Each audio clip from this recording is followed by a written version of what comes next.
दोस्तों स्वागत है आपका एक बार फिर से आप सभी का हमारे इस चैनल में जिसका नाम है ऑल हिट एग्जाम। और आज के इस वीडियो में हम लोग देखेंगे सी टेट 2026 की तैयारी के लिए साइंस SCIENCE साइंस विज्ञान के paper 2 paper second junior level के लिए आपका विज्ञान के जो महत्वपूर्ण प्रश्न पूछे जाते हैं, 30 प्रश्न पूछे जाते हैं आपके विज्ञान के और 30 क्वेश्चन पूछे जाते हैं आपके मैथ के। तो उसी क्रम में हम लोग आज देखेंगे इस वीडियो में साइंस विज्ञान के 30 ऐसे महत्वपूर्ण प्रश्नों को जो कि आपके लिए सीटेट 2026 की तैयारी करने के लिए विज्ञान विषय में बहुत मदद करेगा दोस्तों। तो चलिए बिना किसी देरी के स्टार्ट करते हैं सीटेट 2026 साइंस विज्ञान पेपर 2 जूनियर कक्षा 6 से लेकर कक्षा 8 तक की तैयारी के लिए। पहला प्रश्न आपकी स्क्रीन पर मित्रों ये पूछा गया है कि निम्नलिखित कथनों को पढ़िए तथा सही विकल्प का चयन कीजिए। अभिकथन ए कह रहा है कि आमाशय हाइड्रोक्लोरिक अम्ल उत्पन्न करता है जो भोजन के भंजन में सहायता करता है। तर्क दिया जा रहा है कि पाचक रसों को क्रिया करने के लिए अम्लीय माध्यम की आवश्यकता होती है। पहला विकल्प ए सही है परंतु आर गलत है। दो, ए और आर दोनों सही है परंतु आर ए की सही व्याख्या नहीं कर रहा है। थर्ड कह रहा है कि ए गलत है परंतु आर सही है। फोर्थ ऑप्शन कह रहा है कि ए और आर दोनों सही तो है, साथ ही साथ आर ए की सही व्याख्या भी कर रहा है। तो यहां दोस्तों राइट आंसर हो जाएगा आपका ऑप्शन नंबर 4, ए और आर दोनों कथन सही है और आर ए की बिल्कुल सटीक व्याख्या कर रहा है। कैसे कर रहा है, क्यों कर रहा है, ध्यान से सुनिए और समझिए। देखिए आमाशय, आमाशय जो है इसको बोलते हैं स्टोमच। स्टोमच, आमाशय स्टोमच में जो आपके HCl होते हैं, हाइड्रोक्लोरिक एसिड, हाइड्रोक्लोरिक अम्ल, वह स्रावित होता है, बहता है। और यह भोजन के साथ जो जीवाणु आते हैं उनको नष्ट करता है। इसमें आपका पेप्सिन एक एंजाइम होता है, पेप्सिन। पेप्सिन एंजाइम की क्रिया के लिए आवश्यक अम्लीय जो है एसिडिटी, अम्लीयता को जो है ये माध्यम तैयार करता है जिससे कि प्रोटीन का पाचन यानी कि भंजन संभव होता है। इसलिए तर्क और अभिकथन की बिल्कुल सही व्याख्या हो रही है, इसलिए आपका ऑप्शन नंबर चौथा यहाँ पे करेक्ट हो जाएगा। नेक्स्ट आगे क्वेश्चन नंबर सेकंड। दूसरा क्वेश्चन कह रहा है कि नाइट्रोजन यौगिकीकरण शब्द का क्या मतलब है, क्या अर्थ है। नाइट्रोजन फिक्सन, नाइट्रोजन फिक्सेशन, इसका नाइट्रोजन यौगिकीकरण का मतलब क्या होता है। तो दोस्तों ऑप्शन अगर मैं पढ़ूंगा तो वीडियो बहुत लंबा होगा। ऑप्शन चारों दिया ही है तो हम लोग सीधे ना आंसर को पढ़ते हैं और उसी को व्याख्या करके समझते हुए चलेंगे। तो दोस्तों यहाँ चारों ऑप्शन में आपका जो सबसे सटीक और सही जवाब होगा वो होगा आपका ऑप्शन नंबर 4, अर्थात जीवित प्राणियों के लिए अधिक प्रयोग लायक प्रयोज्य रूप हेतु वायुमंडलीय नाइट्रोजन का रूपांतरण, इसको हम नाइट्रोजन यौगिकीकरण कहते हैं। ध्यान से समझिए, देखिए पौधे सीधे वायुमंडल से नाइट्रोजन गैस यानी कि N2 जो गैस है, नाइट्रोजन N2, इस गैस को नहीं ले सकते हैं। यानी कि पौधे सीधे वायुमंडल से नाइट्रोजन गैस नहीं ले सकते हैं। राइजोबियम जैसे जो जीवाणु होते हैं इसे नाइट्रेट या नाइट्राइडस यानी कि विलयन रूप में बदलते हैं जिसे कि नाइट्रोजन यौगिकीकरण कहते हैं। तो यहाँ पे आपका ऑप्शन नंबर 4 यहाँ पे करेक्ट और राइट आंसर हो जाएगा। नेक्स्ट आगे क्वेश्चन नंबर 3, तीसरा प्रश्न पूछा गया है, निम्नलिखित में से किस अवस्थिति में स्प्रिंग में न्यूनतम यानी कि कम से कम स्थितिज ऊर्जा होती है। तो यहाँ करेक्ट जवाब होगा आपका ऑप्शन नंबर पहला, स्प्रिंग को न तो संपीड़ित किया गया है और न ही खींचा गया है तथा वह भूमि पर पड़ा हुआ है। कैसे, देखिए स्प्रिंग को न तो संपीड़ित किया गया है और न ही खींचा गया है तथा वह भूमि पर पड़ा हुआ है। अर्थात देखिए स्थितिज ऊर्जा का सूत्र आपने पढ़ा होगा। स्थितिज ऊर्जा का सूत्र होता है जैसे कि आपका पीई बराबर होता है, पीई बराबर आपका होगा mgh, mgh plus 1/2 kx square. तब जो है न्यूनतम होगी जब ऊंचाई h होगी, शून्य हो भूमि पर और विस्थापन x शून्य हो, न खींचा गया न दबाया गया, तब आपका जो है ये सूत्र होगा Pe बराबर mgh प्लस 1/2 kx स्क्वायर।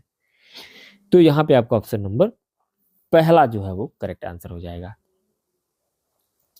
आगे चौथा क्वेश्चन कर रहा है कि उस समुच्चय की पहचान कीजिए जिसमें अनियत तापी जीवों को समाविष्ट किया गया है।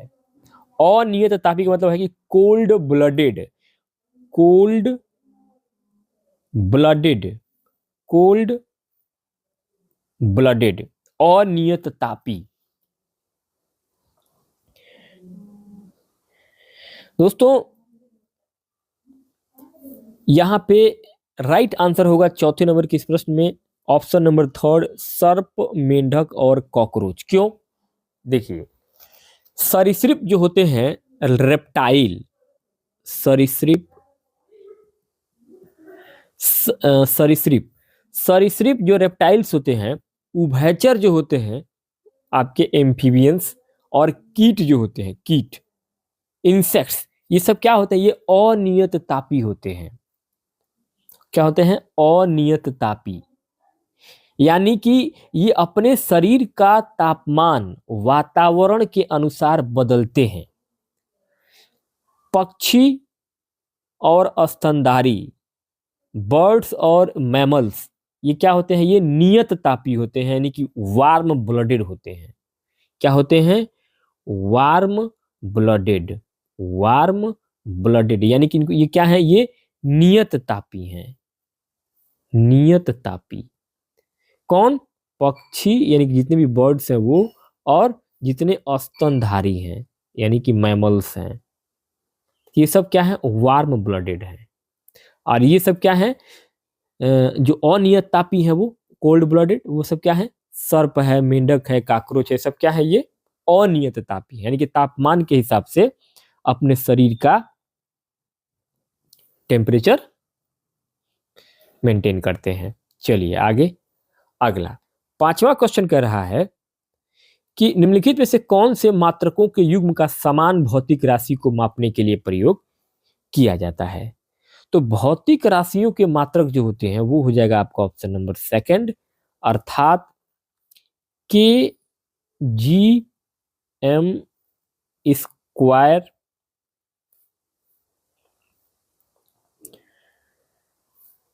अपान एस स्क्वायर डब्ल्यू एस, ये आपका राइट आंसर हो जाएगा। देखिए यहां पे क्या है, यहां पे आपका हम K G M square S square, ये क्या है? ये जूल के बराबर है, जो कि ऊर्जा का मात्रक है। क्या है? जूल के बराबर है, तो ये क्या है? ऊर्जा का मात्रक है। यहाँ पे डब्ल्यू एस क्या है? डब्ल्यू एस जो है आपका वाट सेकेंड है। क्या है? वाट सेकंड, वाट सेकेंड है। वाट सेकेंड बराबर क्या होता है? जैसे कि आपका शक्ति गुणे समय बराबर क्या होता है? ऊर्जा। तो दोनों जो है यहाँ पे ऊर्जा के मात्रक हैं। तो यहां आपका करेक्ट हो जाएगा K G M square upon S square W S. ये क्या है? ये आपका युग्म का जो समान भौतिक राशि को मापने के लिए प्रयोग किया जाता है। ऑप्शन नंबर सेकंड आपका करेक्ट हो जाएगा। आगे क्वेश्चन नंबर 6, करेक्ट निम्नलिखित अनुच्छेद को पढ़िए तथा उस शब्द समूह वाले विकल्प का चयन कीजिए जो इसकी सही प्रकार से दिए गए क्रम में रिक्त स्थानों को भरता हो। निषेचन के समय पिता के शुक्राणु और माता के अंडाणु संलयित होकर डब्लू बनाते हैं, जो कि बारंबार विभाजित होकर कोशिकाओं के गोले में बदल जाता है। कोशिकाएं विभिन्न अंगों और ऊतकों में परिवर्धित होने लगती हैं। इस विकसित होती संरचना को एक्स कहते हैं, जो कि वाई की दीवार में रोपित हो जाता है। एक्स की वह अवस्था जिसमें सभी शारीरिक भागों की पहचान हो सके वह जेड कहलाता है। तो डब्ल्यू एक्स वाई जेड क्रमशः है, क्या है? तो ये है आपका ऑप्शन नंबर पहला, युग्मनज, गर्भ, गर्भाशय और भ्रूण। यहाँ पे सबसे पहले क्या है दोस्तों, देखिए सबसे पहले जो है आपका क्या होगा,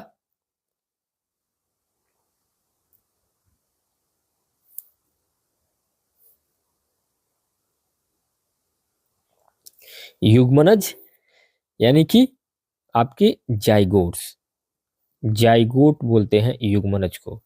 यानी कि निषेचन के बाद पहली जो कोशिका बनती है, निषेचन के बाद पहली जो कोशिका बनेगी वो कौन बनेगा? युग्मनज बनेगा। उसके बाद फिर आता है आपका इम्ब्रोस, सॉरी इम्ब्रायो, इम इम एक मिनट, जाइगोट के बाद बनता है आपका इम्ब्रो।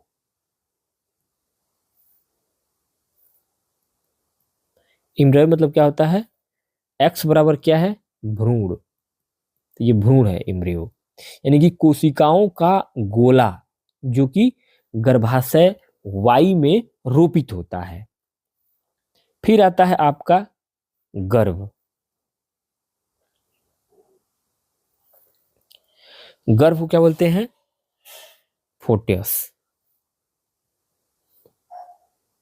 फोटस, फोटस यानी कि वह अवस्था जब हाथ पैर आदि अंग को पहचाना जाता है, पहचाना जाता है, यानी कि एक तरीके से आपका गर्भ। तो यहां जो है सबसे पहले आपका युग्मनज बनेगा, उसके बाद गर्भ बनेगा, फिर गर्भाशय होगा और फिर भ्रूण बनेगा। तो ये जो है इस क्रिया के हिसाब से जो दिया गया है पूरा,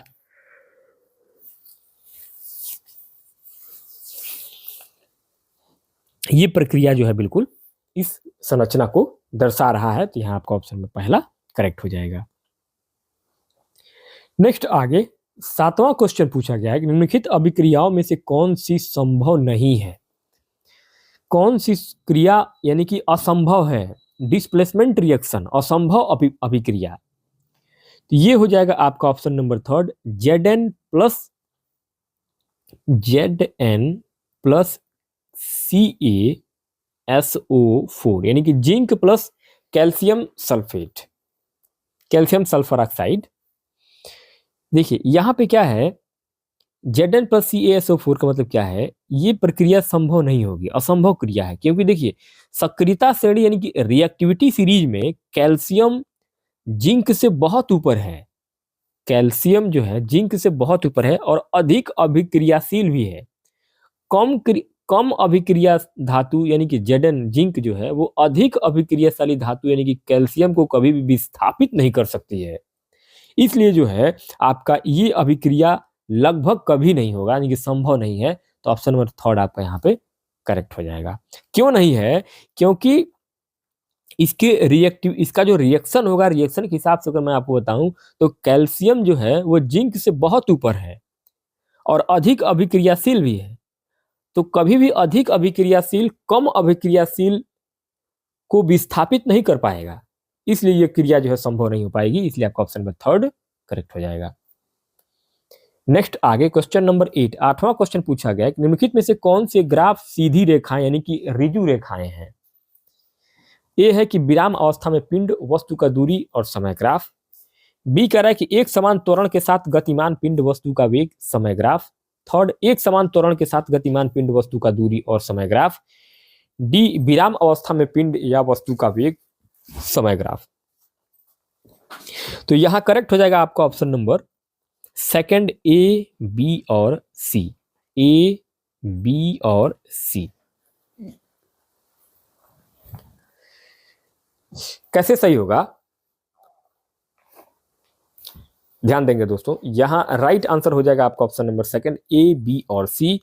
क्योंकि यहां पर प्रश्न के अनुसार दिया गया है कि दूरी, यहां पे प्रश्न में ए, बी और डी सही होना चाहिए, क्योंकि सी जो है वो दूरी समय में त्वरण यानी कि वक्र यानी कि पैराबोल होता है, लेकिन आयोग ने या तो सी को वेग समय मान लिया है या विकल्प त्रुटि है।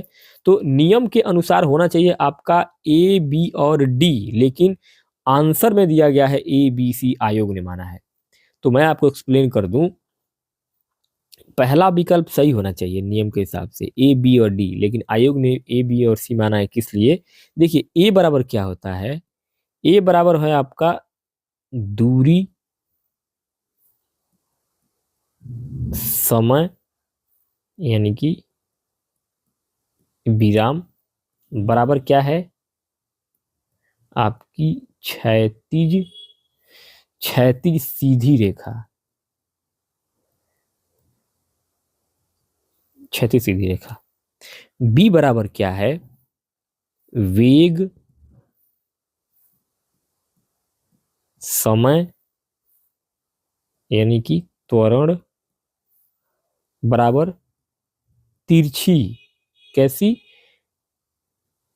तिरछी सीधी रेखा, तिरछी सीधी रेखा। डी बराबर क्या है, वेग समय और विराम बराबर क्या है, अक्ष पर सीधी रेखा।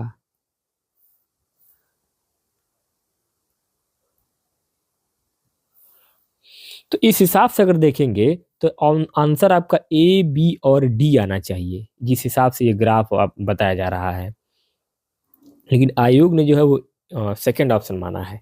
तो मैंने आपको दोनों चीजें समझा दिया।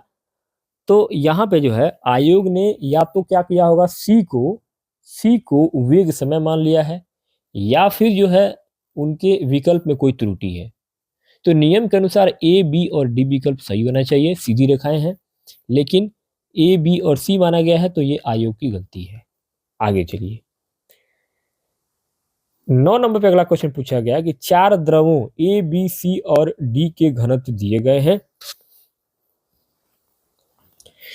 द्रव दे रहा है, यहाँ पे द्रव दे रहा है ए 785 किलोग्राम प्रति मीटर क्यूब, द्रव बी दे रहा है 820 किलोग्राम प्रति मीटर क्यूब, सी 924 किलोग्राम प्रति मीटर क्यूब, डी दे रहा है 1020 किलोग्राम प्रति मीटर क्यूब।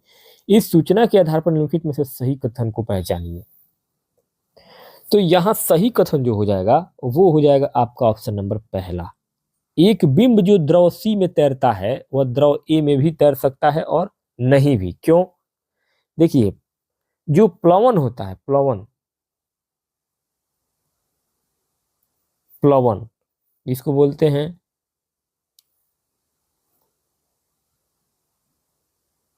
फ्लोएशन, फ्लोटेशन, इसको क्या बोलते हैं, फ्लोएटेशन।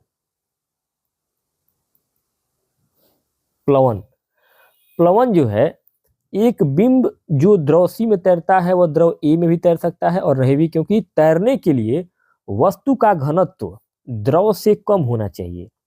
यदि वस्तु सी 924 ग्राम में तैर रही है तो उसका घनत्व 924 से कम हो सकता है, यानी कि 800 हो सकता है।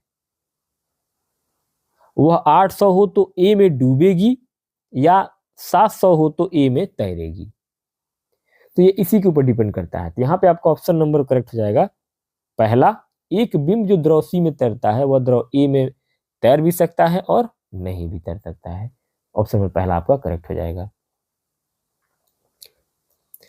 अगला 10 नंबर प्रश्न है कि निम्नलिखित कथनों को पढ़िए तथा सही विकल्प का चयन कीजिए। अभी कथन ए कह रहा है कि विद्युत धारा एक सदिश राशि है।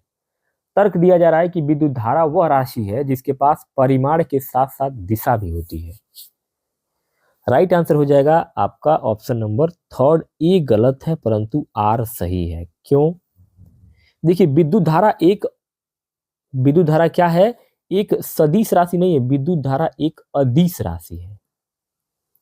एक अदिश यानी कि एक स्केलर है, स्केलर राशि है, अदिश राशि है, क्योंकि यह सदिश योग यानी कि वेक्टर एडिशन के नियमों का पालन नहीं करती है विद्युत धारा। भले ही इसमें दिशा और परिमाण दोनों होते हैं, लेकिन यह क्या है, अदिश राशि है, क्योंकि यह सदिश योग का नियम का पालन नहीं करता है विद्युत धारा। इसलिए आपका ऑप्शन नंबर यहाँ पे थर्ड करेक्ट हो जाएगा। ए गलत है परंतु आर सही है। आगे 11 नंबर पे अगला प्रश्न है कि निम्नलिखित में से किन कोशिका अंगकों में स्वयं को डीएनए अंतर्विष्ट है? ए प्लवक प्लास्टिड, बी सूत्रकणिका माइटोकॉन्ड्रिया, सी नाभिक न्यूक्लियस और डी रिक्तिका। तो यहां करेक्ट हो जाएगा आपका option number third, A B और सी। ए बी और सी क्यों? देखिए नाभिक न्यूक्लियस के अलावा माइटोकॉन्ड्रिया और प्लवक यानी कि प्लास्टिड, प्लवक प्लास्टिड के पास जो है अपना खुद का डीएनए और राइबोसोम होता है। तो इसलिए आपका यहाँ पे ऑप्शन नंबर ए बी और सी करेक्ट हो जाएगा, यानी कि लवक, सूत्रकणिका और नाभिक, रिक्तिका के पास जो है ये नहीं होता है। अगला क्वेश्चन है आपका 12 नंबर पे, निम्नलिखित में से कौन से कथन जीवित जीवों की कोशिकाओं के संबंध में सही है? ए सभी सूक्ष्मदर्शी सूक्ष्म होते हैं तथा इन्हें नग्न आंखों से नहीं देखा जा सकता है।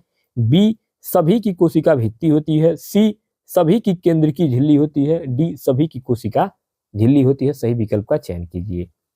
तो यहाँ करेक्ट हो जाएगा आपका ऑप्शन नंबर पहला, केवल और केवल डी, सभी कोशिका की झिल्ली होती है। क्यों? देखिए सभी कोशिका चाहे वो पादप हो यानी कि पौधे हो या जंतु हो, इन सभी में जो है वो कोशिका झिल्ली यानी कि सेल मेम्ब्रेन अवश्य होती है।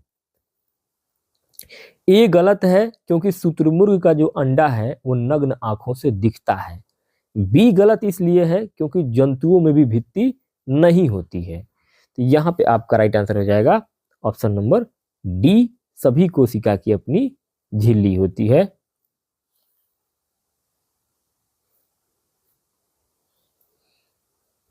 यानी कि ऑप्शन नंबर पहला।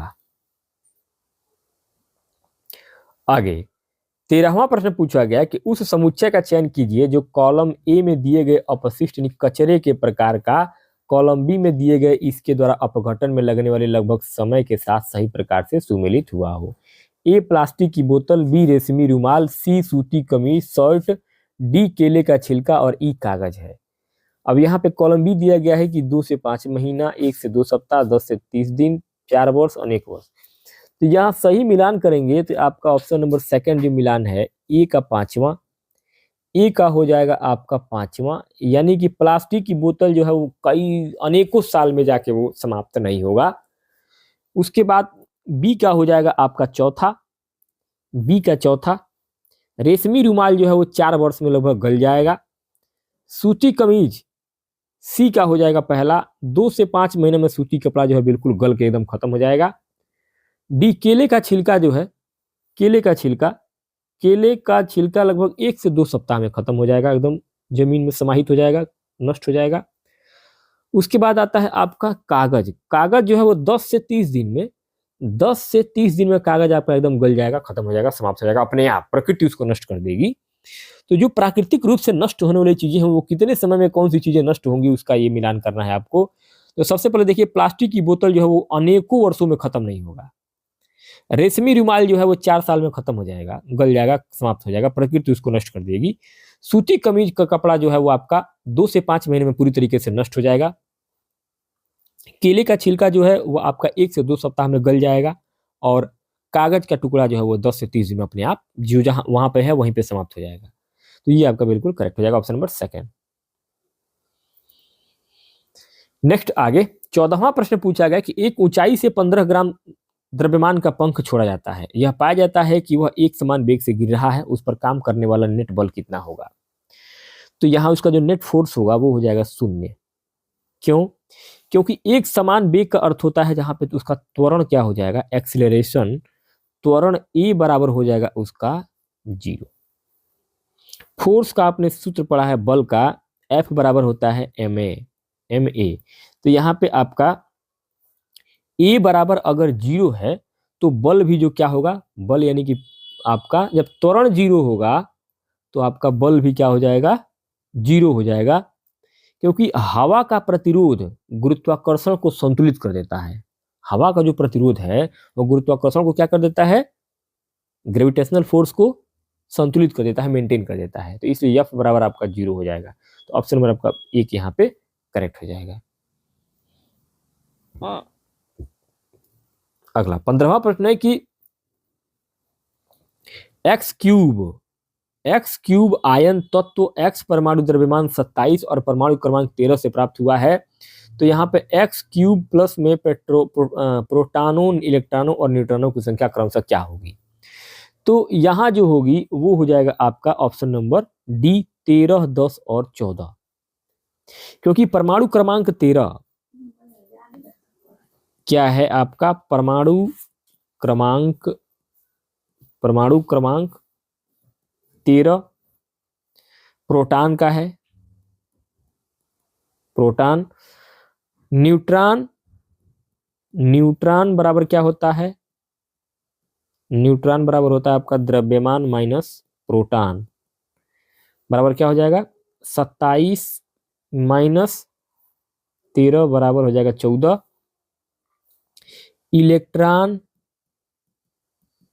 इलेक्ट्रॉन बराबर 13 होते हैं, लेकिन 3 प्लस चार्ज हैं, 3 प्लस क्या है, चार्ज हैं, मतलब 3 इलेक्ट्रॉन निकल गए, यानी कि 13 माइनस 3 बराबर 10। तो यहां पे आपका क्या हो जाएगा, 13 हो जाएगा आपका प्रोटॉन, 14 हो जाएगा आपका न्यूट्रॉन और 10 हो जाएगा आपका इलेक्ट्रॉन। तो ये आपका हो जाएगा ऑप्शन नंबर 4, 13, 10 और 14। नेक्स्ट आगे 16वां प्रश्न है कि एक सुदूर लंबी ऊंची मीनार की संपूर्ण लंबाई का अवलोकन करने के लिए निम्नलिखित में से किसका प्रयोग किया जा सकता है। तो ये हो जाएगा आपका ऑप्शन नंबर 1 उत्तल दर्पण, क्योंकि उत्तल दर्पण जो होता है कन्वेक्स मिरर, उत्तल दर्पण का जो दृष्टि क्षेत्र है, फील्ड ऑफ व्यू, उसका जो दृष्टि क्षेत्र है, देखने का जो क्षेत्र है वो बहुत विस्तृत होता है और यह हमेशा सीधा और छोटा प्रतिबिंब बनाता है, जिससे कि एक तरीके से पूरी मीनार या एक पूरी बिल्डिंग एक बहुत छोटे से शीशे में, दर्पण में दिख जाती है। एक बहुत छोटे से शीशे में आप एक बहुत बड़ी बिल्डिंग को देख पा रहे हैं, तो किस वजह से देख पा रहे हैं, वो उत्तल दर्पण की वजह से देख पा रहे हैं। यानी कि एक बहुत बड़े चीज को आप एक बहुत छोटे चीजों में देखना चाहते हैं, तो ये कौन सा दर्पण होगा, ये उत्तल दर्पण में ही संभव है। तो आपका ऑप्शन नंबर फर्स्ट यहाँ पे उत्तल दर्पण कन्वेक्स मिरर करेक्ट हो जाएगा। 17वां प्रश्न है कि एक शिक्षिका बोतलों के 3 साफ प्लास्टिक के ढक्कन लेती है, ए, बी और सी। वह ए में 2 छोटी चम्मच आश्रित जल की कुछ बूंदें हाइड्रोक्लोरिक अम्ल की डालती है। वह बी में 2 छोटी चम्मच आश्रित जल की और थोड़ा सा कास्टिक सोडा डालती है। वह सी में 2 छोटी चम्मच आश्रित जल की और थोड़ी सी नीचे शर्करा डालती है। उपरोक्त घोलों में से कौन सा विद्युत चालन करेगा। यहाँ करेक्ट हो जाएगा आपका ऑप्शन नंबर सेकंड, ए और बी। ए बराबर क्या हो जाएगा, अम्ल, और बी बराबर क्या हो जाएगा, क्षार और लवण। तो ए अम्ल और बी क्षार लवण पानी में आयंस देते हैं जो बिजली का चालन करते हैं। सी बराबर क्या है, सी यानी कि चीनी क्या है, सहसंयोजक यौगिक है। क्या है, चीनी आपका सहसंयोजक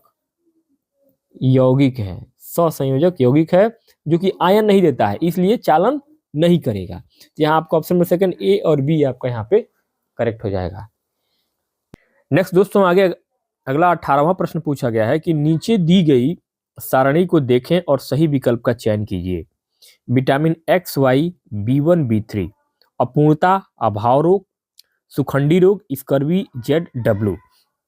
मतलब कि किस विटामिन की कमी से कौन सा रोग होता है उसको आपको सही तरीके से मिलान करके बताना है। तो यहाँ दोस्तों यहाँ पे करेक्ट आंसर क्या हो जाएगा, ऑप्शन नंबर थर्ड आपका यहाँ पे करेक्ट हो जाएगा। कैसे? देखिए एक्स जो विटामिन है, एक्स विटामिन ये एक तरीके से सुखंडी जो रोग होता है, सुखंडी सुखंडी जिसको हम रिकेट्स भी बोलते हैं, RICKETS,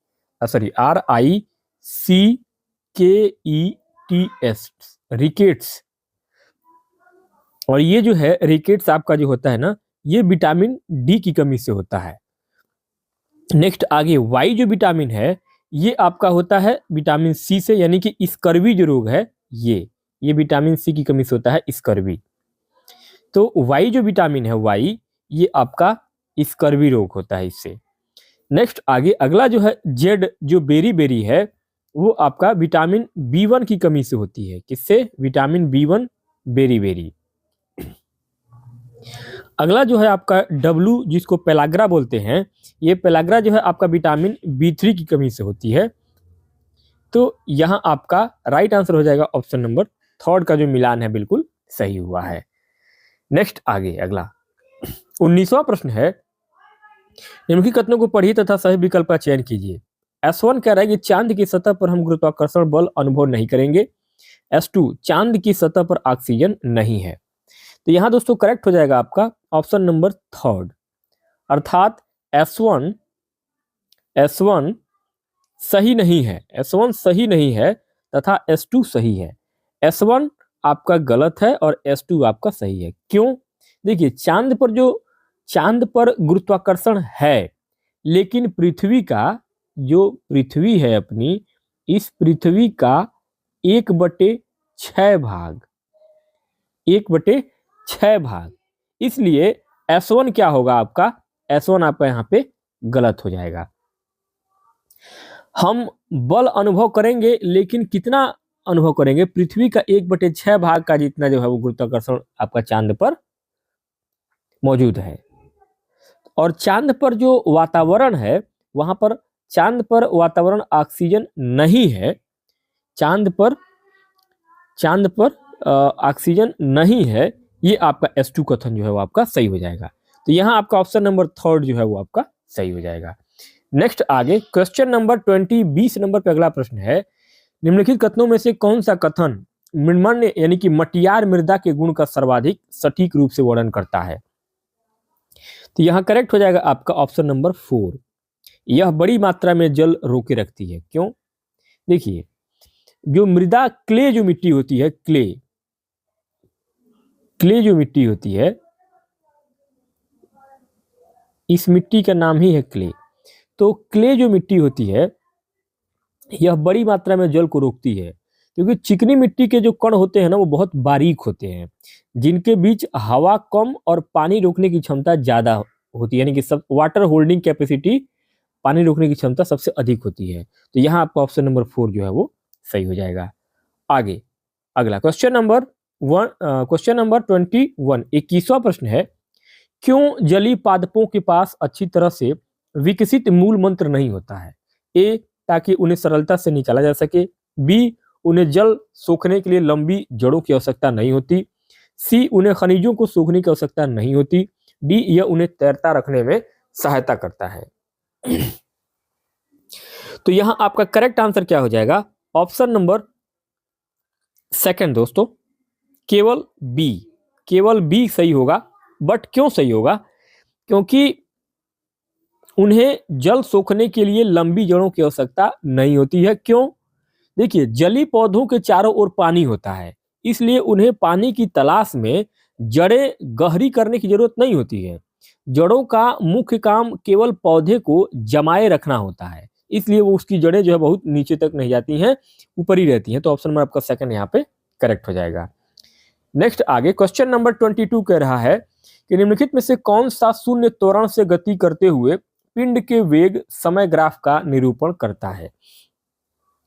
तो दोस्तों यहाँ जीरो एक्सेलरेशन यानी कि शून्य त्वरण का जो है एक तरीके से बात हो रही है, तो यहाँ आपका करेक्ट आंसर हो जाएगा ऑप्शन नंबर सेकंड, समय अक्ष के समानांतर एक सीधी रेखा। क्यों? देखिए शून्य त्वरण का मतलब है वेग जो है वो बदल नहीं रहा है, यानी कि वेग जो है आपका क्या है, वेग आपका नियत है। वेग जो है आपका वो नियत है, वेग यानी कि स्थिर है। तो शून्य त्वरण का मतलब है कि वेग बदल नहीं रहा, यानी कि नियत वेग है। तो वेग समय ग्राफ में यह क्या करेगा, एक क्षैतिज रेखा हॉरिजॉन्टल लाइन बनाएगा। यहाँ आपका ऑप्शन नंबर सेकंड जो है वो आपका करेक्ट हो जाएगा।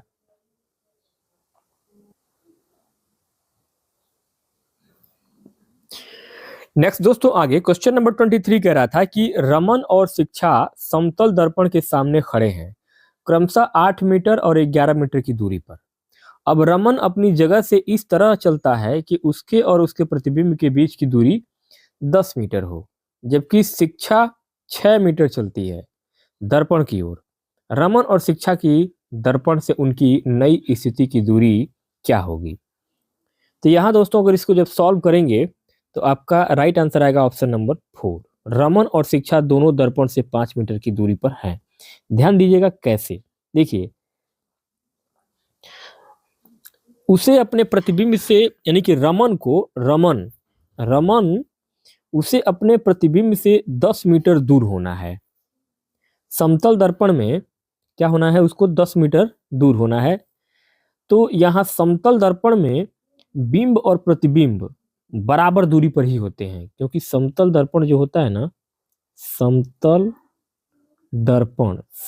दर्पण में जो दूरी होती है ना, उसमें आपके जो बिंब बनेंगे और साथ ही साथ आपके जो प्रतिबिंब बनेंगे, ये दोनों जो हैं वे आपकी बराबर दूरी पर बनते हैं, कि सेम दूरी पर बनेंगे।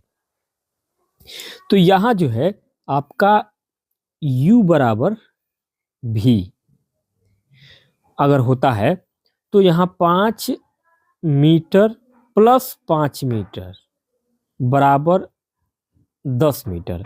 रमन की दर्पण से दूरी कितनी है, रमन की दर्पण से दूरी, रमन की दर्पण से दूरी बराबर 5 मीटर। तो शिक्षा जो है, शिक्षा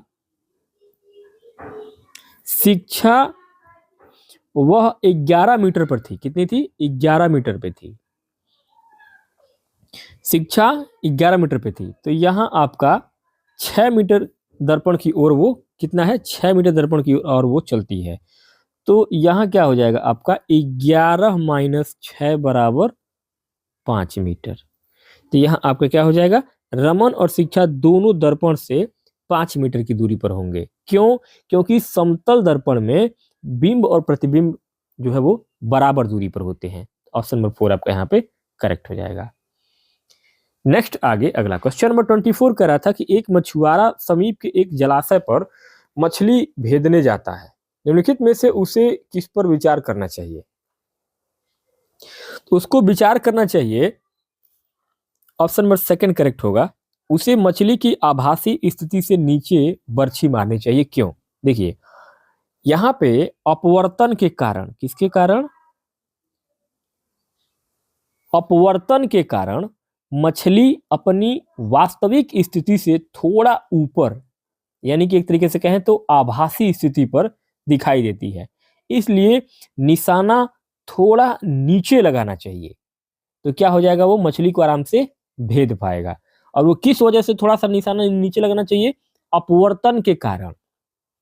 पुनः समझिएगा, अपवर्तन के कारण क्या होता है कि मछली की जो वास्तविक स्थिति है उस स्थिति से थोड़ा सा ऊपर, यानी कि आभासी स्थिति दिखाई देती है, यानी कि जिस स्थिति में मछली होती है ना, लेकिन उससे थोड़ा सा ऊपर दिखाई देती है पानी में। यानी क्यों, क्योंकि उसके अपवर्तन के कारण, इसलिए निशाना जो है वो थोड़ा सा नीचे लगाना चाहिए ताकि बिल्कुल सटीक निशाना लग पाए। तो ऑप्शन में आपका सेकंड यहाँ पे करेक्ट हो जाएगा। 25वां प्रश्न, निम्नलिखित में से कौन सा संबंध घर्षण के परिमाण के बारे में सही है? तो यहाँ करेक्ट हो जाएगा आपका ऑप्शन नंबर सेकंड, स्थैतिक घर्षण, सर्पा घर्षण और लूटन घर्षण। देखिए चीजों को खिसकाना, स्लाइडिंग करना, यानी उन्हें चीजों को खिसकाना, उन्हें लुढ़काना, चीजों को खिसकाना और उन्हें लुढ़काने से क्या होता है, कठिन होता है। और रुकी हुई चीज को चलाना जो है वो आपका सबसे कठिन है। तो यहाँ जो है आपका स्थैतिक सर्पाघर्षण और लोटन घर्षण, यानी कि स्थैतिक का मतलब क्या है, स्थैतिक एक तरीके से क्या है आपका स्लाइडिंग है, स्टैटिक, स्लाइडिंग और रोलिंग। स्थैतिक मतलब क्या है आपका स्टैटिक, स्लाइडिंग और रोलिंग। स्टैटिक का मतलब क्या है कि एक तरीके से किसी रुकी हुई चीज को चलाना। सर्पा घर्षण का मतलब क्या है, सर्पी घर्षण का मतलब क्या है स्लाइडिंग, इसे स्लाइडिंग शीशा उसा होता है सरका देते हैं।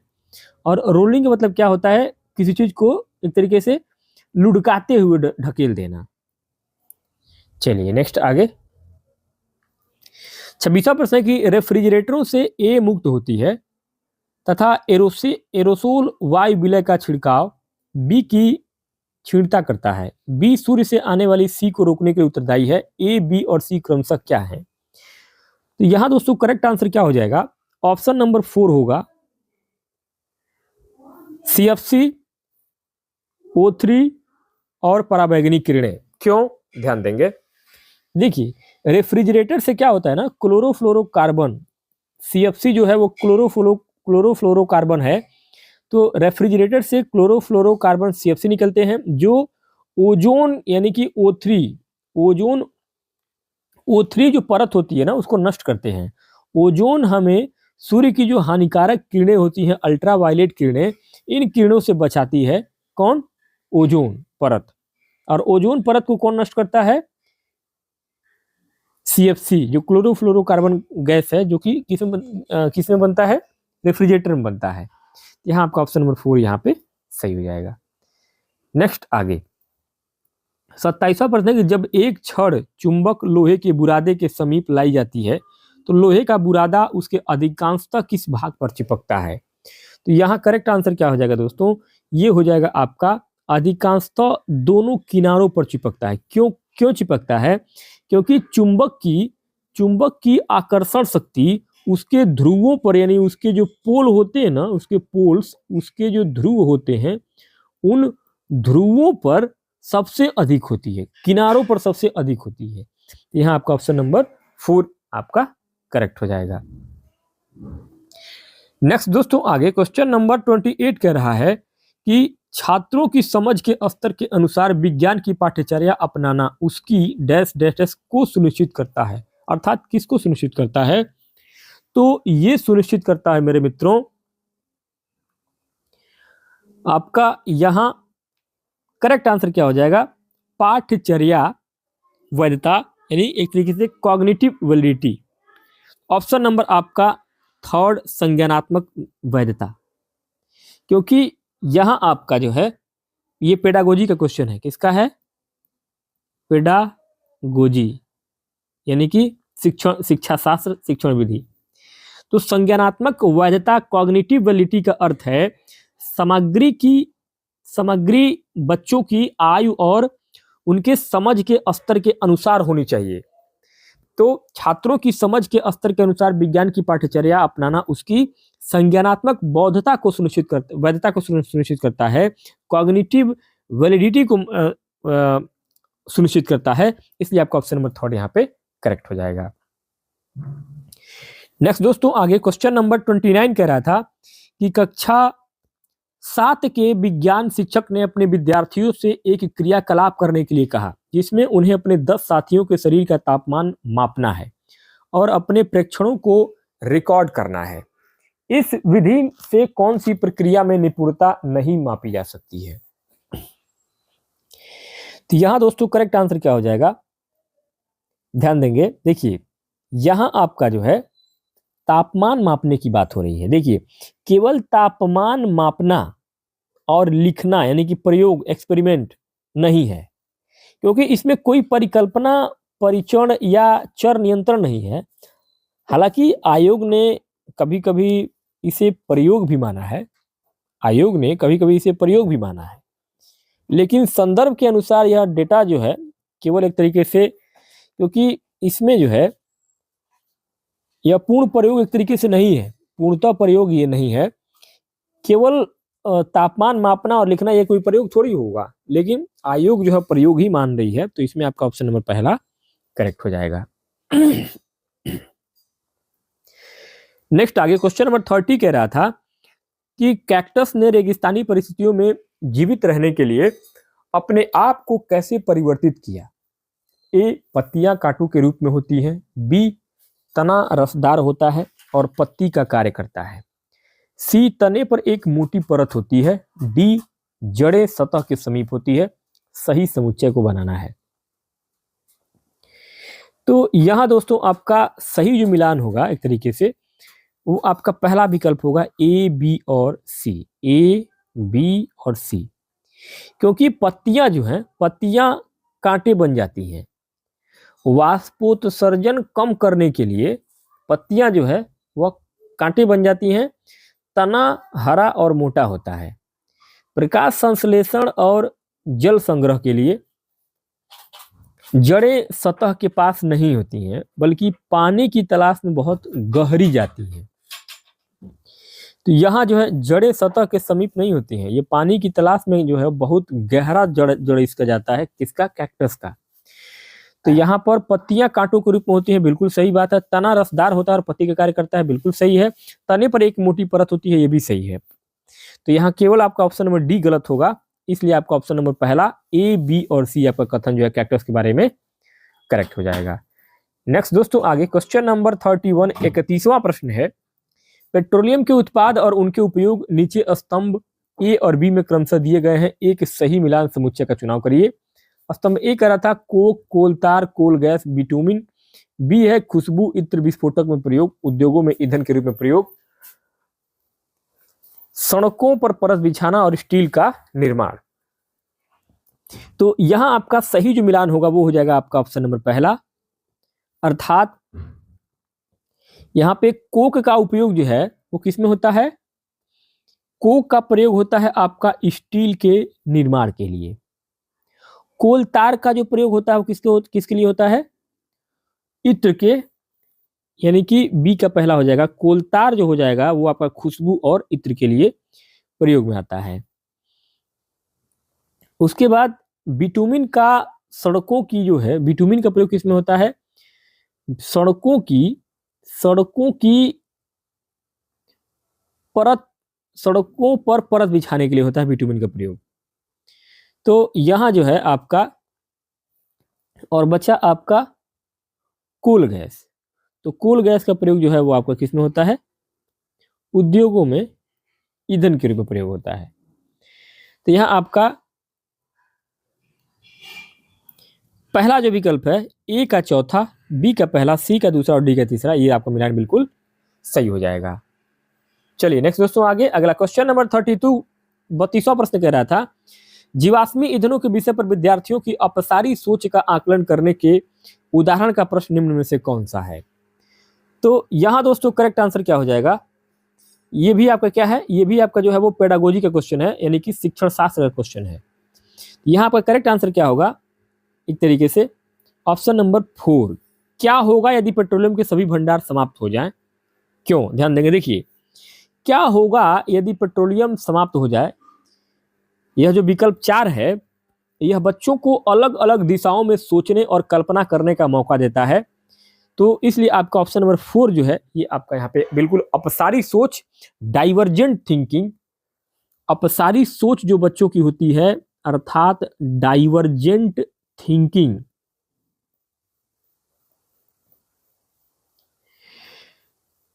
करने का ये अपसारी सोच में बच्चों को अलग अलग चीजों को सोचने का मौका देती है, इसलिए आपका ऑप्शन नंबर 4 यहाँ पे करेक्ट हो जाएगा।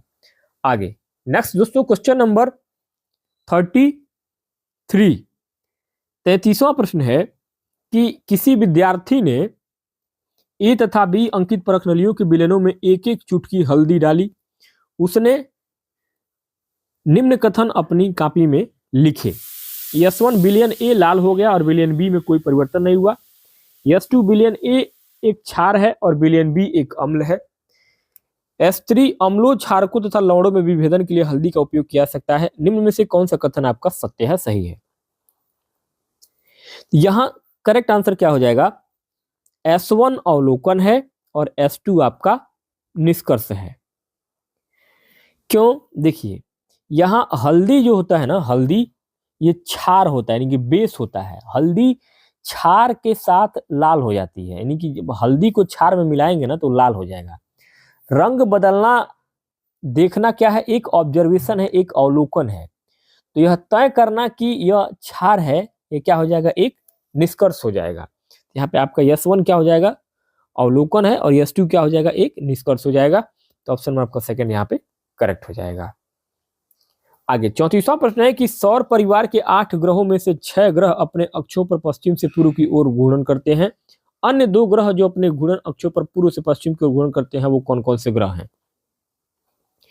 तो ग्रहों के घूर्णन के बारे में अगर बात करेंगे तो यहाँ शुक्र और यूरेनस आपका करेक्ट हो जाएगा। क्यों, क्योंकि शुक्र और यूरेनस, वीनस और यूरेनस, ये 2 ग्रह जो हैं ये पूर्व से पश्चिम की दिशा में, पूर्व से पश्चिम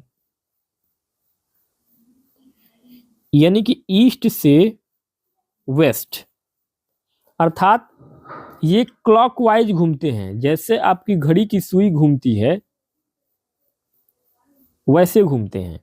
जबकि पृथ्वी जो है, अपनी जो पृथ्वी है, पृथ्वी ये कैसे घूमती है, ये आपका वेस्ट से ईस्ट की ओर घूमती है, यानी कि आपका पश्चिम से पूरब की ओर घूमती है। यहाँ पे आपका शुक्र और यूरेनस जो है वो आपका राइट आंसर हो जाएगा। नेक्स्ट दोस्तों, आगे क्वेश्चन नंबर 35 कर रहा था कि ओजोन के बारे में नीचे दिए गए कथनों पर विचार करिए। एक कथन ए कह रहा है कि ओजोन वायुमंडल के उच्चतर स्तर पर ऑक्सीजन पर पराबैंगनी किरणों की क्रिया से बनती है। बी कह रहा है कि यह सूर्य से आने वाली हानिकारक पराबैंगनी विकिरणों से हमारी सुरक्षा करती है। सी, ओजोन ऑक्सीजन से भिन्न नहीं है। और डी, ओजोन का ऑक्सीजन में अपक्षरित होना रासायनिक अभिक्रिया नहीं है। तो यहां करेक्ट आंसर क्या होगा, ऑप्शन नंबर 4 ए और बी, यानी कि ए और बी। क्यों, ध्यान देंगे दोस्तों, वायुमंडल के जो ऊपरी परत होते हैं, तो वायुमंडल के ऊपरी स्तर पर अल्ट्रावायलेट जो किरणें होती हैं, जिसको यूवी किरणें बोलते हैं, वो ऑक्सीजन को क्या करते हैं, ऑक्सीजन को तोड़ देते हैं। ऑक्सीजन को तोड़ करके ओजोन यानी कि O3 बनाते हैं, और यह हमें यूवी से बचाती है। कौन, ओजोन परत। तो ओजोन ऑक्सीजन से रासायनिक रूप से क्या है, अलग है, यानी कि भिन्न है। यह आपका ऑप्शन नंबर 4 ए और बी आपका यहाँ पे कथन सही हो जाएगा। नेक्स्ट आगे क्वेश्चन नंबर 36 कह रहा था कि निम्नलिखित में से ऐसे समुच्चयों का चयन करिए जो सही नहीं है। जैसे कि आपको गुड़हल, जलिका रूपी झकड़ा जड़। तो इसमें देखें, अगर देखा जाएगा तो आपका ऑप्शन नंबर 3 ए और डी, ए और डी ये कथन आपके जो है वो सही होंगे। क्यों, क्योंकि देखिए यहां पे आपका पूछ रहा है कि कौन से कथन सही नहीं है। यहां देखेंगे अगर तो आपका नियम जो होता है ना, द्विबीजपत्री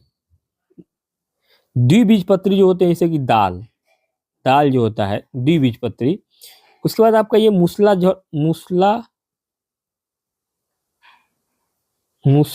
जड़ प्लस जालिका रूपी सिरा प्लस जालिका रूपी सिरा। उसके बाद क्या होता है, एक बीजपत्री, एक बीज पत्री। एक बीजपत्री यानी कि एक तरीके से चाहे घास हो या धान हो, बराबर क्या होता है, झकड़ा जड़ प्लस हो जाएगा आपका समानांतर सिरा।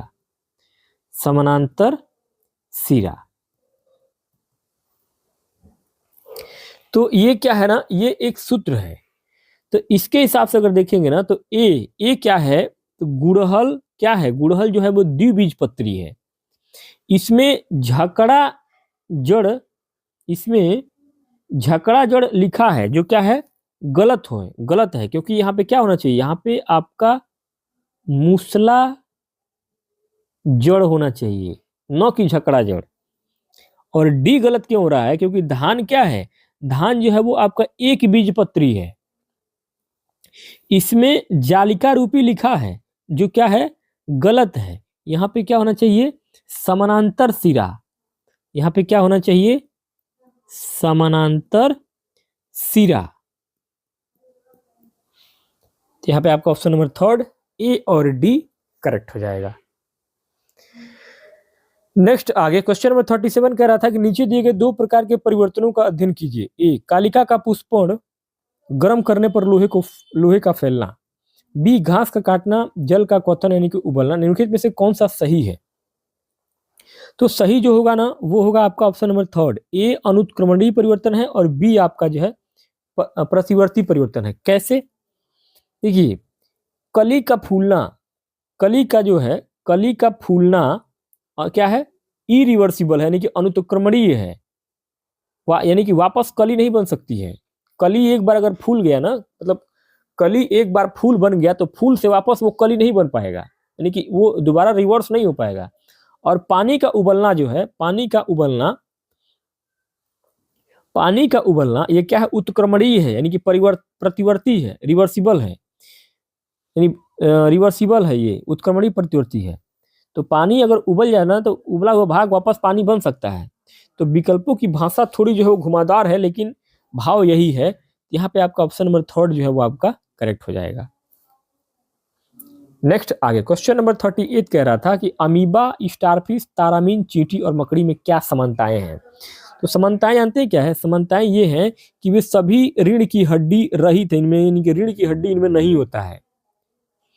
देखिए, अमीबा, स्टारफिश, चींटी, मकड़ी, इनमें से किसी में भी क्या होता है ना, मेरुदंड जिसको बोलते हैं एक तरीके से बैकबोन, यानी कि मेरुदंड, मेरुदंड जिसको बोलते हैं एक तरीके से रीढ़ की हड्डी। तो ये क्या है ना, ये इन सबों में नहीं होता है।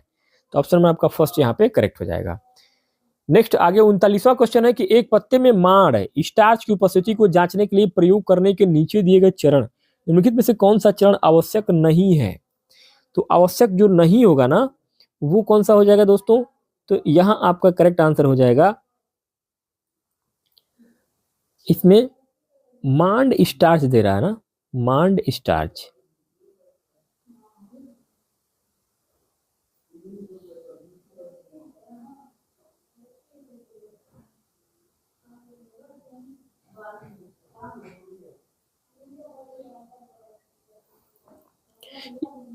इसको स्टार लगाइए, हम बताते हैं इसका आंसर, क्योंकि थोड़ा सा इसमें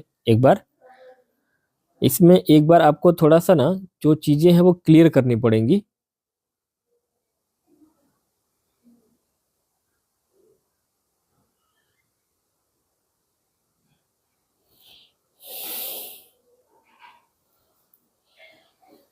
आगे बढ़ते हैं। ये दोस्तों क्वेश्चन नंबर 39 का जो आंसर है ना वो मैं कमेंट बॉक्स में आपको बताता हूं, इसको स्टार लगाइएगा कमेंट बॉक्स में, इसका आंसर मैं आपको बताता हूं। नेक्स्ट आगे क्वेश्चन नंबर 40 कह रहा था कि चक्रवात तटीय क्षेत्रों में मृदा मिट्टी की उर्वरता को कैसे घटाते हैं? तो यहां आपका जो करेक्ट आंसर होगा ना वो हो जाएगा आपका चक्रवात, और एक तरीके से मृदा की बात हो रही है तो यहाँ पे आपका ऑप्शन नंबर थर्ड, भूमि को लवण यानी कि खारे पानी से बाढ़ग्रस्त करके एक तरीके से रोकना। क्योंकि समुद्र का खारा पानी जो होता है ना वो जमीन पर आ जाता है, जिससे कि मिट्टी में अचानक नमक जो है वो बढ़ जाता है और उसकी जो एक तरीके से उपजाऊ क्षमता है वो कम हो जाती है। तो यहाँ पे आपका ऑप्शन नंबर थर्ड जो है वो आपका करेक्ट हो जाएगा। नेक्स्ट आगे 41वां प्रश्न है कि निम्नलिखित कथनों में से कौन सा कथन निराई के संबंध में सही नहीं है? ए, मृदा मिट्टी की जुताई खरपतवार को उखाड़ने और मारने में सहायता करती है। बी, खरपतवार नासी फसलों और किसानों के लिए हानिकारक नहीं है। सी, निराई फसलों की कटाई से ठीक पहले करनी चाहिए। और डी, जमीन के समीप की खरपतवार को उखाड़ने के द्वारा समाप्त किया जा सकता है।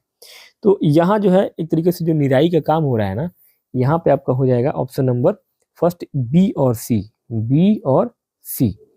क्योंकि खरपतवार नाशी जो होता है ना केमिकल, वो हानिकारक होते हैं। यहाँ पूछा गया कौन सा कथन सही नहीं है, तो खरपतवार नाशी केमिकल जो होते हैं ना वो हानिकारक होते हैं, तो यहाँ जो लिखा है कि नहीं होते हैं तो ये गलत होगा। फिर सी कह रहा था कि निराई फसल काटने से ठीक पहले नहीं बल्कि शुरुआती चरणों में करनी चाहिए ताकि खरपतवार पोषण न चुरा पाए। यहाँ पे आपका ऑप्शन नंबर पहला बी और सी करेक्ट हो जाएगा। आगे 42 कह रहा था कि रॉकेट ईंधन की विशिष्टताएं क्या है। हल्का होता है, उच्च कैलोरीजन मान है, वायु हवा के अभाव में धीरे धीरे जलता है। तो ये क्या है, यहाँ पे आपका राइट आंसर क्या हो जाएगा, ऑप्शन नंबर थर्ड ए और बी, ए और बी। क्योंकि देखिए रॉकेट ईंधन देखिए ईंधन हल्का होना चाहिए ताकि रॉकेट का वजन कम रहे और उसकी कैलोरी मान उच्च होना चाहिए, यानी कि थोड़े ईंधन से ज्यादा ऊर्जा मिल पाए। तो यहाँ पे आपका ऑप्शन नंबर थर्ड ए और बी आपका करेक्ट हो जाएगा। आगे 43 कह रहा था कि निम्नलिखित कथनों को पढ़िए तथा सही विकल्प का चयन करिए। अभी कथन ए कह रहा था पेट्रोलियम को काला सोना कहा जाता है। विवेचन दिया जा रहा है रीजन कि पेट्रोलियम के भंडार काली मिट्टी यानी कि मृदा में पाए जाते हैं। तो यहाँ आपका क्या आंसर हो जाएगा, ऑप्शन नंबर ए थर्ड, ए सही है, ए सही है परंतु आर सही नहीं है। क्यों, देखिए पेट्रोलियम को काला सोना कहते हैं, सही बात है, क्योंकि यह बहुत कीमती है, लेकिन यह काली मिट्टी में नहीं है बल्कि अवसादी चट्टानों के बीच पाया जाता है। काली मिट्टी में नहीं पाया जाता है, किसमें पाया जाता है, ये अवसादी चट्टानों में, अवसादी चट्टानों में पाया जाता है कोयला। ऑप्शन नंबर थर्ड आपका करेक्ट हो जाएगा। आगे क्वेश्चन नंबर 44 कह रहा था कि निम्नलिखित में से किसको मिलाने से दूध का सेल्फ जीवन बढ़ाया जाता है, यानी कि दूध का संरक्षण की बात हो रही है। तो यहां हो जाएगा आपका सोडियम बाइकार्बोनेट, जिसको बोलते हैं एक तरीके से मीठा सोडा सोडियम बाइकार्बोनेट। दूध में थोड़ा सा बेकिंग सोडा डालने से वह क्षारीय हो जाता है, जिससे कि जीवाणु उसे जल्दी यानी कि खट्टा नहीं बना पाते हैं और वह देर तक जो है वो दूध फटता नहीं है। तो अगर दूध को बचा के रखना है तो उसमें थोड़ा सा बेकिंग सोडा यानी एक तरीके से सोडियम बाइकार्बोनेट मीठा सोडा डाल देंगे तो क्या करेगा ना, वो दूध को लंबे समय तक आप फटने से बचा सकते हैं। आगे अगला 45वां प्रश्न है कि किसी घास के पौधे को उखाड़ने के बाद एक छात्र उसकी जड़ों और पत्तियों का परीक्षण करके अपने परीक्षणों को इस प्रकार नोट करेगा। कैसे नोट करेगा, तो ये दोस्तों क्या है ना, ये भी जो है आपका एक तरीके से पेडागोजी का क्वेश्चन है। क्या है आपका क्वेश्चन, कैसा है आपका, ये पेडागोजी का क्वेश्चन है। तो यहां जो है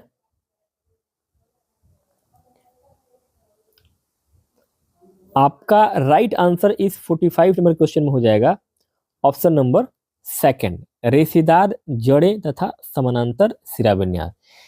क्योंकि किसी घास के पौधे को उखाड़ने के बाद एक छात्र उसकी जड़ों को यानी कि रेशेदार जड़ों को और पत्तियों का परीक्षण करके अपने परीक्षणों को नोट करेगा कि रेशेदार जड़ कहाँ है और उसकी समानांतर सिरा विन्यास कहाँ है। ऑप्शन नंबर सेकंड आपका यहाँ पे करेक्ट हो जाएगा। नेक्स्ट आगे क्वेश्चन नंबर 46 कह रहा था कि एक कक्षा 7 की अध्यापिका कक्षा में अपने छात्रों से निम्नलिखित प्रश्न पूछती है, क्या होगा अगर आपको एक सप्ताह के लिए जल नहीं मिले तो। यह प्रश्न अति उपयुक्त होगा किस चीज के लिए, तो यहां दोस्तों आपका राइट आंसर क्या होगा, राइट आंसर क्या होगा, ऑप्शन नंबर पहला, अधिगमकर्ताओं को जल के विवेकपूर्ण प्रयोग पर संवेदनशील बनाने के लिए टीचर ने कहा है। क्योंकि यदि एक सप्ताह जल न मिले तो यह प्रश्न जो है बच्चों को जल संरक्षण के प्रति संवेदनशील बनाता है। तो ऑप्शन नंबर पहला आपका यहाँ पे करेक्ट हो जाएगा। नेक्स्ट आगे क्वेश्चन नंबर 47 47वां प्रश्न कह रहा था कि शोध ने शोध ने यह निर्देशित किया कि छात्र कक्षा में विज्ञान की संकल्पनाओं के बारे में मत या अपना विचार लेकर आते हैं जो कि वैज्ञानिक मतों से भिन्न भी हो सकते हैं। निम्नलिखित में से कौन सा कथन इस वैकल्पिक संकल्पनाओं की विशेषता नहीं है? तो विशेषता कौन सा जो है इसमें से नहीं होगा? तो यहां आपका 47 नंबर के इस प्रश्न में राइट आंसर होगा ऑप्शन नंबर सेकंड, वे सरलता से परिवर्तित हो जाते हैं। अर्थात शोध यह बताता है कि छात्र कक्षा में विज्ञान की संकल्पनाओं के बारे में अपने विचार लेकर आते हैं, बिल्कुल सही बात है, जो कि वैज्ञानिक मतों से भिन्न हो सकते हैं, क्योंकि भाई बच्चा तो वैज्ञानिक है नहीं। तो इस कथन में वैकल्पिक संकल्पनाओं की विशेषता नहीं होगी, वे सरलता से परिवर्तित नहीं होते हैं, बिल्कुल नहीं। वे बच्चे बड़े जटिल होते हैं, बच्चे जो है किसी भी ज्ञान को बड़े गहराई तक समझना चाहते हैं, तो वे सरलता से परिवर्तित नहीं होते हैं। यही क्या है, ये कथन यहाँ पे इसकी विशेषता नहीं है। आगे 48वां प्रश्न है कि निम्नलिखित में से कथनों को पढ़िए और सही विकल्प का चयन करिए। अभी कथन ए कह रहा था कि एक विज्ञान के शिक्षक को समावेशी कक्षा में विभेदित आकलन रणनीतियों का उपयोग करना चाहिए। कारण आर दे रहा है, रीजन 1 दे रहा है कि हाँ, इससे सभी छात्रों को उनकी क्षमताओं के अनुसार अपनी संकल्पनाओं की समझ को व्यक्त करने के अवसर मिलते हैं। कारण R2 दे रहा है कि नहीं, इससे समानता एवं आत्मपरकता की समस्याओं में वृद्धि होती है। तो यहां आपका सही जवाब होगा ऑप्शन नंबर ए सही है तथा R1 सही व्याख्या है ए के लिए। क्यों? यहां पे आपका ऑप्शन नंबर फर्स्ट जो है बिल्कुल सही और राइट आंसर हो जाएगा, क्योंकि इसमें कह रहा था कि एक विज्ञान के शिक्षक को समावेशी कक्षा में विभेदित आकलन नीतियों का उपयोग करना चाहिए। बिल्कुल करना चाहिए, क्योंकि विभेदित नहीं करेंगे, समावेशी कक्षा में क्या है कि एक दिव्यांग बच्चा है और एक इंटेलिजेंट बच्चा है, तो हमको सबको समान लेके चलना है। यानी कि ऐसा नहीं, अब दिव्यांग बच्चा है तो वो जो लड़का तेज है उसके इतना तो वो तेज हो नहीं पाएगा, लेकिन हमको सबको जो है वो एक तरीके से महत्व देते हुए चलना है। भले वो दिव्यांग है तो भी क्या है, वो स्टूडेंट है, उसको भी हमको उतना ही महत्व देना है। तो ये सही है। और हाँ, इससे सभी छात्रों को उनकी क्षमताओं के अनुसार अपनी संकल्पनाओं की समझ को व्यक्त करने का अवसर मिलता है, बिल्कुल सही बात है। R2 कह रहा है कि नहीं, इसमें समानता एवं आत्मपरकता की समस्या में वृद्धि होती है, ऐसा बिल्कुल भी नहीं है। यहाँ पे आपका ऑप्शन नंबर पहला जो है वो बिल्कुल करेक्ट और राइट आंसर हो जाएगा।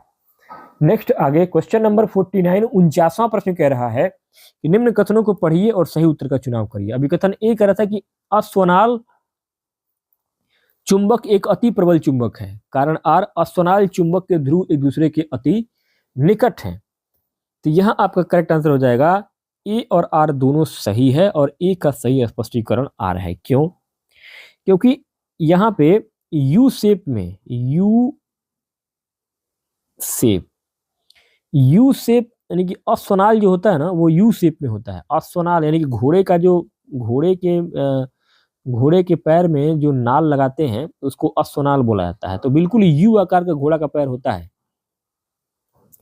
तो अस्वनाल यू शेप चुंबक में उत्तरी और दक्षिणी यानी कि उत्तरी और दक्षिणी ध्रुव जो होते हैं ना वो पास पास होते हैं, जिससे चुंबकीय क्षेत्र क्या होते हैं, प्रबल हो जाते हैं। तो यहाँ पे आपका ऑप्शन नंबर सेकंड जो है वो आपका करेक्ट हो जाएगा। सॉरी, उत्तरी और दक्षिणी, यहाँ घोड़े का जो नाल बनेगा ना वो ऐसे। 50वां क्वेश्चन कर रहा था कि ब्रेड तथा अन्य बेकरी उत्पादों को बनाने में ए का उपयोग किया जाता है और इस प्रक्रिया को बी कहते हैं। ऑक्सीजन की अनुपस्थिति में ए शर्करा को सी में विघटित करता है, इस प्रक्रिया को डी कहते हैं। डी गूंथे आटे में बुलबुले उत्पन्न करके ई में वृद्धि करता है। ए, बी, सी और डी क्रमशः क्या है? तो यहाँ हो जाएगा आपका, इसको बोलते हैं ब्रेड बनाना या एक तरीके से आपका यीस्ट बनाना। ऑप्शन नंबर थर्ड आपका करेक्ट हो जाएगा, यीस्ट, किण्वन, कार्बन डाइऑक्साइड, वायवीय शोषण और आयतन। देखिए यहाँ पे यीस्ट जो क्या है आपका ए है, किण्वन आपका बी है, किण्वन के बाद आपका CO2 गैस निकलता है, तो ये आपका C हो जाएगा, जिससे क्या होता है, आटा फूलता है। उसके बाद से आपका जो है ये D है, वायवीय श्वसन जो होता है, जिससे क्या होता है, आटा आपका फूल जाता है। और उसके बाद से आपका आयतन यानी कि वॉल्यूम E है, ये आपका, जिससे आपका आयतन वॉल्यूम बढ़ता है। तो ऑप्शन में आपका थर्ड यहाँ पे करेक्ट हो जाएगा। 51 कह रहा था कि पौधों में निषेचन और परागण के संदर्भ निम्न में से कौन सा कथन सही है। ए कह रहा है कि पौधे का अंडाशय परिपक्व होकर फल बनता है। बी, पौधे के बीज निषेचन के लिए बीजांड बनाते हैं। सी कह रहा है कि निषेचन के उपरांत परागण होता है।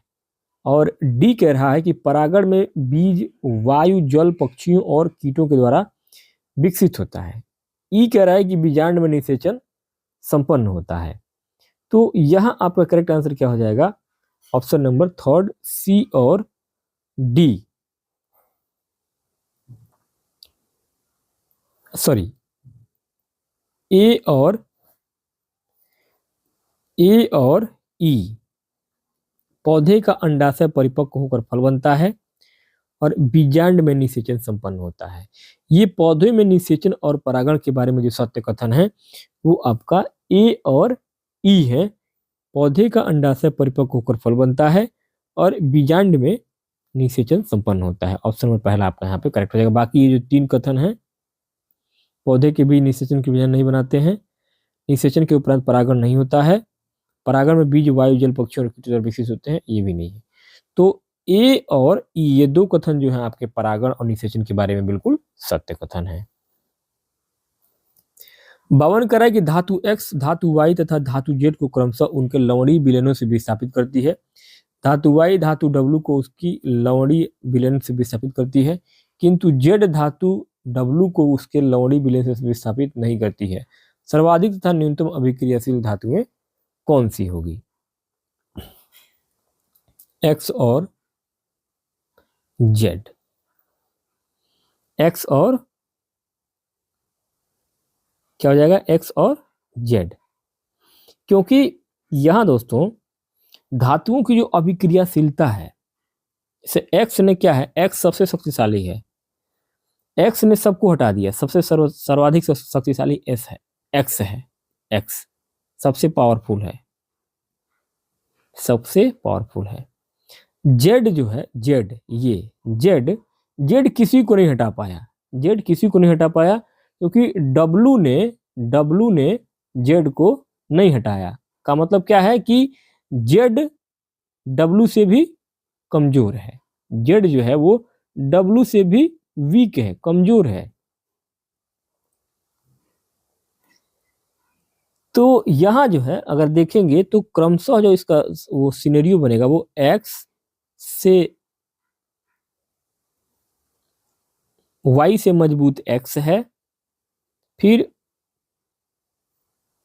W से मजबूत Y है, फिर W से मजबूत आपका Z, यानी कि सबसे जो कमजोर है, सबसे ज्यादा X है और सबसे जो कमजोर है वो आपका Z है। तो यहाँ आपका ऑप्शन नंबर पहला करेक्ट हो जाएगा। आगे क्वेश्चन नंबर 53 नंबर पर प्रश्न पूछा गया है कि निम्नलिखित में से कौन सा विज्ञान शिक्षण अधिगम के प्रति जांच आधारित उपागम के साथ सबसे अधिक संरेखित है। जांच आधारित उपागम का मतलब क्या है, इंक्वायरी अप्रोच। तो यहां हो जाएगा आपका ऑप्शन नंबर सेकंड, छात्र समूहों में बैठे हैं और मिलकर के एक अनुसंधान की योजना बना रहे हैं। जब छात्र समूह में खुद अनुसंधान रिसर्च करने की योजना बनाते हैं तो वे क्या है, वे सक्रिय रूप से सीखते हैं। यहाँ आपका ऑप्शन नंबर सेकंड जो है बिल्कुल करेक्ट हो जाएगा। आगे 54 कर रहा था कि निम्न में से क्या NCF 2005 द्वारा विज्ञान शिक्षा के संदर्भ में दी गई संस्तुतियों के साथ संरेखित नहीं है। तो यहाँ आपका ऑप्शन नंबर पहला करेक्ट होगा, प्रयोगों से बचना चाहिए क्योंकि इस स्तर पर उन्हें करना कठिन होता है। एनसीएफ 2005 प्रयोगों से बचना चाहिए, यह सिफारिश गलत है। एनसीएफ ये कहता है कि आप खुद जो है वो खुद करके सीखने पर जोर देता है एनसीएफ 2005। तो यहाँ जो है आपका यही कथन एनसीएफ 2005 के बारे में बिल्कुल गलत होगा, क्योंकि इसमें नहीं पूछा गया है। आगे 55 नंबर पे अगला प्रश्न पूछ रहा है कि एनसीईआरटी की कक्षा 7 की विज्ञान पाठ्य पुस्तक के पाठ 1 हमारी जीवन रेखा से लिए गए निम्नलिखित उद्धरण पर विचार करिए। एक कथन दिया गया कि बच्चा ने गांव के इतिहास के बारे में भी जानकारी प्राप्त की। उन्हें यह जानकर आश्चर्य हुआ कि उस क्षेत्र के गांव और कृषि के लिए खेत लगभग 60 वर्ष पहले वन को काट कर उपलब्ध किए गए थे। निम्नलिखित में से विज्ञान शिक्षा के किस उद्देश्य यानी कि लक्ष्य की ओर उपरोक्त उद्धरण दर्शाता है? ए, विज्ञान और प्रौद्योगिकी में सौंदर्यपरक बोध और सृजनात्मकता को संपोषित करना। बी, विज्ञान का ऐतिहासिक और विकासात्मक परिप्रेक्ष्य विकसित करना। सी, विज्ञान समाज और प्रौद्योगिकी के अंतरापृष्ठ पर मामलों की सराहना करना। डी, वैज्ञानिक ज्ञान को उत्पन्न करने के तरीकों को समझना। तो यहां जो करेक्ट होगा ना, वो आंसर आपका ऑप्शन नंबर पहला ही करेक्ट होगा, बी और सी। बी और सी क्यों होगा ध्यान दीजिए। देखिए, यह विज्ञान के विकास यानी कि ऐतिहासिक परिप्रेक्ष्य और विज्ञान समाज के रिश्ते यानी कि किसानों और वनों को दिखाता है, क्योंकि विज्ञान का ऐतिहासिक और विकासात्मक परिप्रेक्ष्य विकसित करना ये जो है आपको दिखा रहा है, और विज्ञान समाज और प्रौद्योगिकी के अंतरापृष्ठ मामलों की सराहना भी कर रहा है। तो साथ साथ क्या कर रहा है ये, तो ये जो है आपका ये जो कथन है, यह विज्ञान के विकास को भी दिखा रहा है और विज्ञान समाज के जो रिश्ते हैं किसानों और वनों को, इसको भी दिखा रहा है। तो आपका बी और सी विकल्प यहाँ पे करेक्ट हो जाएगा। आगे 56 कह रहा है कि उस समुच्चय की पहचान करिए जो द्विलिंगी पुष्पों यानी कि फूलों को उत्पन्न करने वाले पादपों से बना हुआ है। तो यहां आपका राइट आंसर क्या होगा दोस्तों? यहां आपका करेक्ट होगा सरसों, गुलाब और पिटूनिया, यानी कि द्विलिंगी पुष्प फूलों को उत्पन्न करने वाले पादप। ये सब क्या है? सरसों, गुलाब और पिटूनिया क्या है? ये आपके द्विलिंगी फूलों को उत्पन्न करने वाले पादप हैं। द्विलिंगी मतलब क्या होता है? द्विबीजपत्री। आगे 57 कह रहा था कि गलत कथन की पहचान कीजिए। इसमें से गलत कथन कौन सा है? पहला विकल्प करेक्ट होगा, दुमटी मृदा की अपेक्षा चिकनी मृदा अधिक सुवातित होती है।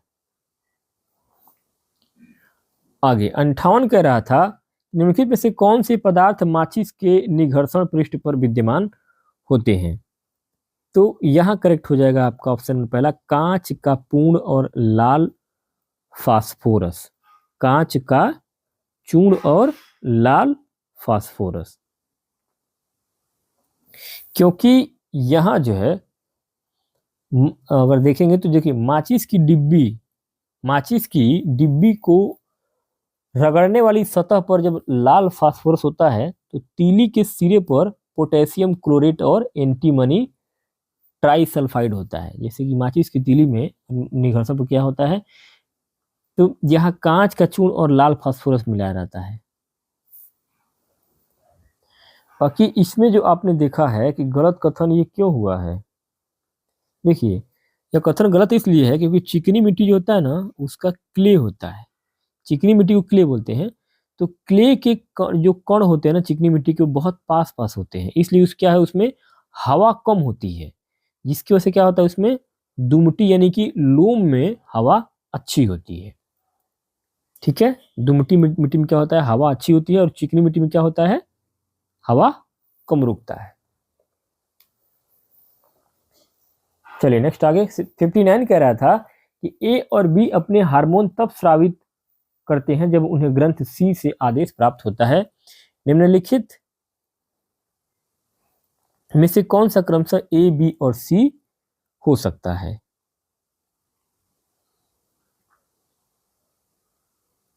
कौन हो सकता है? तो यहाँ आपका राइट आंसर क्या हो जाएगा? थायराइड, अधिवृक्क, एड्रिनल ग्रंथियां यानी कि पीयूष। ए और बी।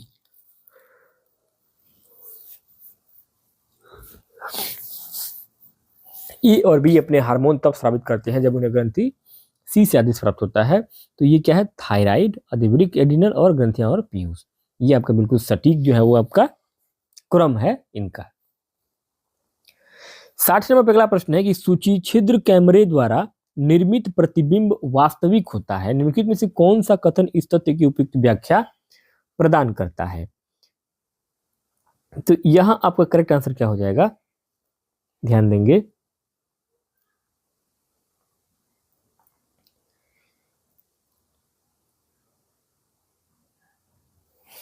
सूची छिद्र कैमरा मतलब क्या है? पिन होल कैमरा एक तरीके से। तो प्रकाश सीधी रेखा में गमन करता है। प्रकाश क्या करता है? सीधी रेखा में गमन करता है। प्रकाश के सीधी रेखा में चलने पर, प्रकाश के सीधी रेखा में चलने के कारण ही छोटे से छेद से गुजरने पर ऊपर की किरणें और नीचे की किरणें ऊपर हो जाती हैं, ऊपर जाती हैं, जिससे उल्टा यानी कि इन्वर्टेड और वास्तविक प्रतिबिंब बनता है। एक बार पुनः समझिएगा। प्रकाश के सीधी रेखा में चलने के कारण, प्रकाश के सीधी रेखा में चलने के कारण ही छोटे छिद्र से गुजरने पर ऊपर की किरणें और नीचे की किरणें ऊपर जाती हैं, जिससे कि उल्टा और वास्तविक प्रतिबिंब बनता है। इसलिए आपका ऑप्शन नंबर सेकंड करेक्ट हो जाएगा। 61 का निम्नलिखित में से मुक्तोत्तर प्रश्न की पहचान करिए। मुक्तोत्तर, मुक्तोत्तर मतलब क्या होता है? Open ended, open ended question. कि इसमें राइट आंसर क्या होगा? Option number third. क्या होगा यदि मानव सेलुलोज को पचा सके? क्या होगा यदि मानव सेलुलोज को पचा सके? क्योंकि इसका कोई एक रटा रटाया उत्तर नहीं है। यह क्या है? एक कल्पना पर आधारित है, एक इमेजिनेशन पर आधारित प्रश्न है। तो क्या है? यही आपका ओपन इंडेड है, यानी कि मुक्तोत्तर प्रश्न होगा। ऑप्शन नंबर थर्ड आपका यहाँ पे करेक्ट हो जाएगा। नेक्स्ट दोस्तों आगे क्वेश्चन नंबर 62। 62 में क्या कह रहा है कि निम्नलिखित में से कौन से स्कूलों में वर्तमान में पालन होने वाली पाठ्यचर्या संबंधी गतिविधियों के संबंध में कथन सही है? तो यहां आपका करेक्ट आंसर हो जाएगा बी और सी। अर्थात माध्यमिक कक्षाओं में भौतिकी, रसायन विज्ञान एवं जीव विज्ञान को एकीकृत रूप से विज्ञान की तरह पढ़ाया जाता है। बिल्कुल सही बात है। प्राथमिक कक्षाओं में विज्ञान और सामाजिक विज्ञान को एकीकृत रूप से ईवीएस की तरह पढ़ाया जाता है। ये भी बिल्कुल सही बात है। तो वर्तमान में विज्ञान में जो पाठ्यचर्याएं चल रही है वह आपके बी और सी के कथन के हिसाब से चल रही हैं। और ये गलत इसलिए होगा क्योंकि इसमें प्रारंभिक कक्षाओं में विज्ञान एवं प्रौद्योगिकी की तरफ पढ़ाया जाता है। नहीं, बिल्कुल नहीं भाई। इस प्रारंभिक कक्षाओं में विज्ञान और प्रौद्योगिकी की तरफ पढ़ाया जाता है, ऐसा नहीं है। तो यहाँ पे आपको जो है पहला विकल्प ऑप्शन बी और सी यहाँ पे करेक्ट हो जाएगा। तो दोस्तों इस प्रकार से इस वीडियो में हम लोगों ने साइंस विज्ञान के लगभग 62 प्रश्नों को इस वीडियो में हमने शामिल किया था, जो कि आपके सब के सब जो है आपके एनसीईआरटी बेस्ड पर आधारित क्वेश्चन थे। और ये आपके CTET paper 2 paper second junior level के लिए कक्षा 6 से कक्षा 8 तक के लिए बहुत इंपॉर्टेंट ये सभी क्वेश्चन होंगे। जो परीक्षा आपकी फरवरी में होने वाली है 2026 में, उसके लिए आपका ये सीटेट का पेपर 2 विज्ञान साइंस वर्ग के लिए सभी 62 क्वेश्चन को हमने इसमें सॉल्व किया है, जो कि आपके लेटेस्ट एनसीईआरटी पैटर्न पर आधारित सभी क्वेश्चन थे। वीडियो कैसा लगा मुझे कमेंट बॉक्स में जरूर बताइएगा। बाकी मिलते हैं नेक्स्ट वीडियो में, तब तक के लिए बहुत बहुत धन्यवाद।